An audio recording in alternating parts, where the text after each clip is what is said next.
Chapitre 18.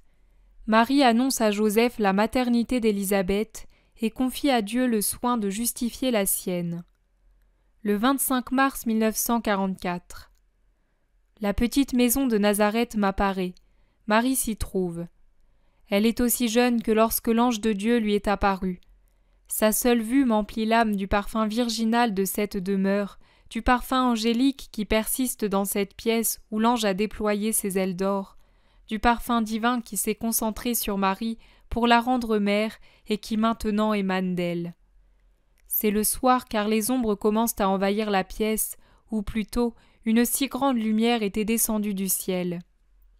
À genoux à côté de son petit lit, Marie prie, les bras croisés sur la poitrine, le visage tout incliné vers la terre.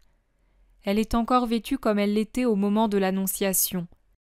Rien n'a changé, le rameau fleuri dans son vase, les meubles rangés de la même façon. Seuls la quenouille et le fuseau sont appuyés dans un coin, la première portant son plumet de filasse, le second avec le fil brillant qui est enroulé. Marie cesse de prier et se lève, le visage illuminé comme sous l'effet d'une flamme. Sa bouche sourit, mais une larme fait briller ses yeux bleus. Elle saisit la lampe à huile qu'elle allume avec une pierre à feu, vérifie que tout est en ordre dans sa petite chambre et remet en place la couverture du lit qui s'était déplacée. Elle ajoute de l'eau dans le vase du rameau fleuri, le met dehors à la fraîcheur de la nuit, puis rentre, prend la broderie pliée sur le meuble à étagère, la lampe allumée, et sort en fermant la porte. Elle fait quelques pas dans le jardinet en longeant la maison, puis pénètre dans la petite pièce où j'ai vu l'adieu de Jésus à Marie. Je la reconnais bien, même s'il manque quelques objets qui s'y trouvaient alors. Marie disparaît, emportant la lampe, dans une autre petite pièce voisine, et je reste là avec pour seule compagnie son travail posé sur le coin de la table. J'entends le pas léger de Marie aller et venir, je l'entends remuer de l'eau comme pour laver quelque chose, puis rompre du menu bois. C'est à son bruit que je reconnais que c'est du bois. Je l'entends allumer le feu. Elle revient ensuite, sort dans le jardin et en rapporte des pommes et des légumes. Elle pose les pommes sur la table, sur un plateau en métal gravé. À ce qu'il me semble, c'est du cuivre buriné. Elle retourne dans la cuisine. Cette pièce était donc bien la cuisine. Maintenant, la flamme du foyer se projette joyeusement par la porte ouverte et fait danser des ombres sur les murs. Après quelque temps, Marie revient avec un petit pain bis et une tasse de lait chaud. Elle s'assied et trempe des tranches de pain dans le lait. Elle mange tranquillement, lentement. Puis, laissant sa tasse encore à moitié pleine, elle repart dans la cuisine et en rapporte les légumes, sur lesquels elle verse de l'huile, et les mange avec le pain. Elle se désaltère avec du lait, puis prend une pomme et la mange. C'est un repas de fillette. Tout en mangeant, Marie réfléchit et sourit à quelques pensées intimes. Elle se lève et tourne les yeux vers les murs à qui elle semble communiquer un secret. De temps à autre, elle devient sérieuse, si ce n'est même triste, puis son sourire renaît. On entend frapper à la porte. Marie se lève et ouvre. Joseph entre et ils se saluent. Puis Joseph s'assied sur un escabeau en face de Marie, de l'autre côté de la table. Joseph est un bel homme dans la force de l'âge. Il doit avoir 35 ans tout au plus. Ses cheveux châtain foncé et sa barbe de la même couleur encadrent un visage régulier avec 2 yeux doux, bruns, mais presque noirs. Le front est large et lisse, le nez fin, légèrement arqué, des joues plutôt rondes, mates sans être olivâtres, les pommettes rosées. S'il n'est pas très grand, il est robuste et bien bâti. Avant de s'asseoir, il a enlevé son manteau. C'est le premier de ce genre que je vois, car il est de forme ronde, fermé au cou par un crochet ou quelque chose comme ça, avec un capuchon. Il est marron clair et d'une étoffe imperméable de laine grège. On dirait un manteau de montagnard conçu pour résister aux intempéries. Toujours avant de s'asseoir, il offre à Marie 2 œufs et une grappe de raisin, un peu avancée mais bien conservée. Il dit en souriant « On me l'a apporté de Cana. Quant aux œufs, c'est le centurion qui me les a donnés en remerciement d'une réparation que j'ai faite à son char. Une roue s'était cassée et leur ouvrier est malade. Ils sont frais, Il les a pris dans son poulailler. Bois-les, ils te feront du bien. Demain, Joseph. Maintenant, j'ai déjà mangé. Mais tu peux prendre le raisin. Il est bon, aussi sucré que du miel. Je te l'ai apporté avec précaution pour ne pas l'abîmer. Mange-le, il y en a encore. Je t'en apporterai demain dans un petit panier. Ce soir, je n'ai pas pu le faire parce que j'arrive directement de la maison du centurion. Alors tu n'as pas encore dîné? Non, mais cela n'a guère d'importance. Marie se lève aussitôt et part dans la cuisine, d'où elle revient avec encore du lait, des olives et du fromage. « Je n'ai rien d'autre, dit-elle. Prends un œuf. » Joseph refuse. Les œufs sont pour Marie. Il mange avec appétit son pain et le fromage, il boit le lait encore tiède, puis accepte une pomme. Le repas est terminé. Marie prend sa broderie après avoir débarrassé la vaisselle de la table. Joseph l'aide et reste dans la cuisine même quand elle en revient. Je l'entends bouger et tout remettre en place. Il ranime le feu car la soirée est fraîche.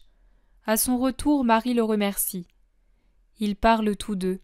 Joseph raconte sa journée, il parle de ses neveux, s'intéresse au travail de Marie et à ses fleurs. Il lui promet de lui apporter des fleurs magnifiques que le centurion lui a promises. Ce sont des fleurs que nous n'avons pas chez nous. Il les a apportées de Rome. Il m'en a promis des plants. Maintenant que la lune est propice, je vais te les planter. Elles ont de jolies couleurs et sentent bien bon. Je les ai vues l'été dernier parce qu'elles fleurissent en été. Elles te parfumeront toute la maison. Ensuite, je les taillerai puisque la lune est favorable. C'est le bon moment. Marie sourit et le remercie. Un silence. Joseph contemple la tête blonde de Marie penchée sur sa broderie. C'est un regard d'amour angélique.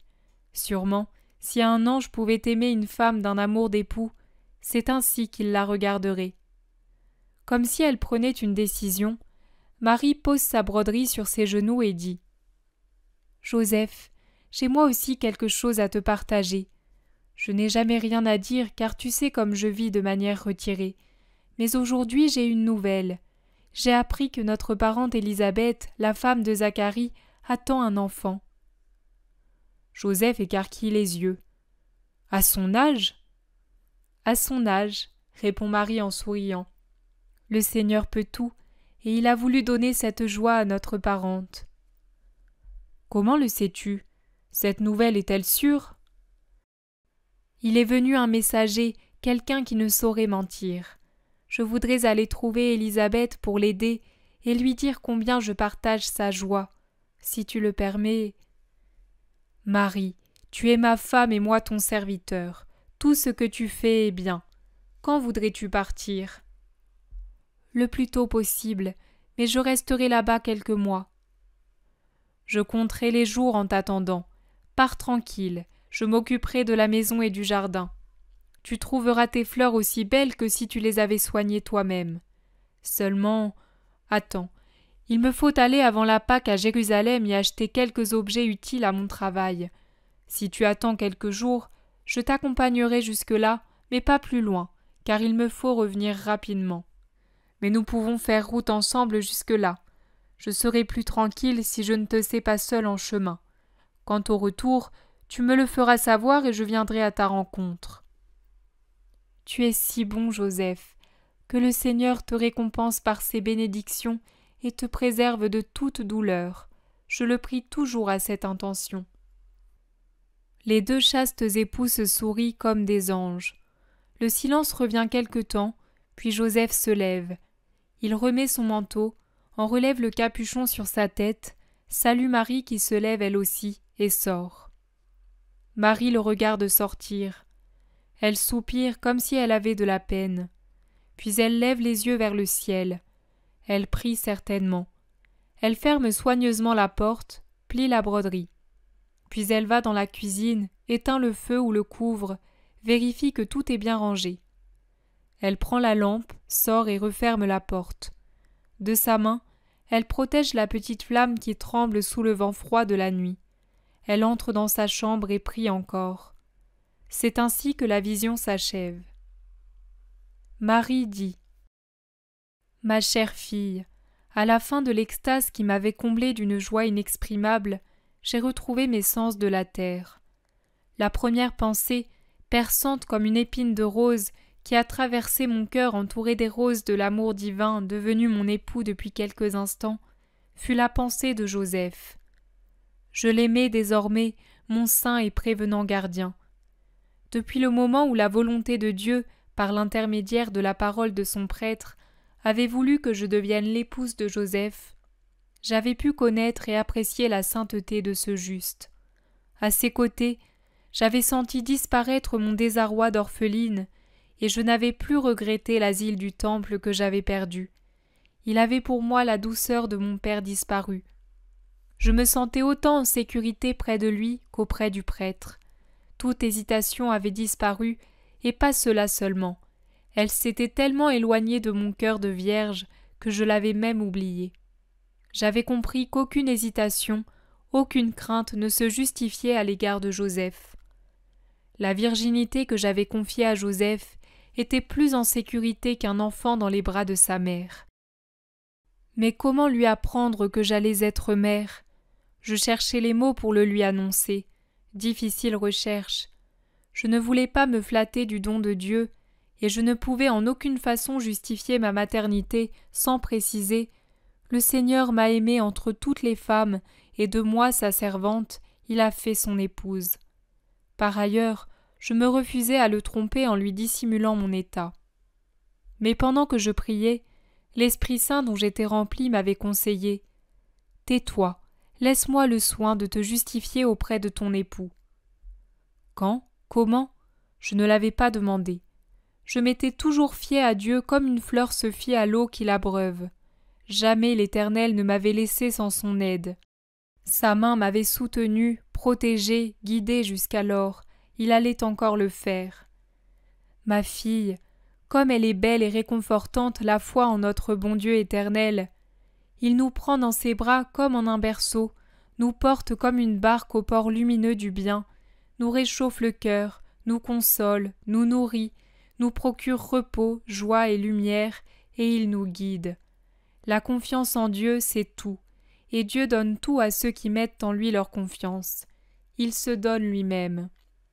Ce soir-là, j'ai porté ma confiance de créature à la perfection. Je pouvais désormais le faire, puisque Dieu était en moi. J'avais d'abord eu la confiance de la pauvre créature que j'étais, toujours moins que rien, même si j'étais celle qui est aimée au point d'être l'Immaculée. Mais j'avais maintenant une confiance divine, car Dieu était à moi, mon époux, mon fils.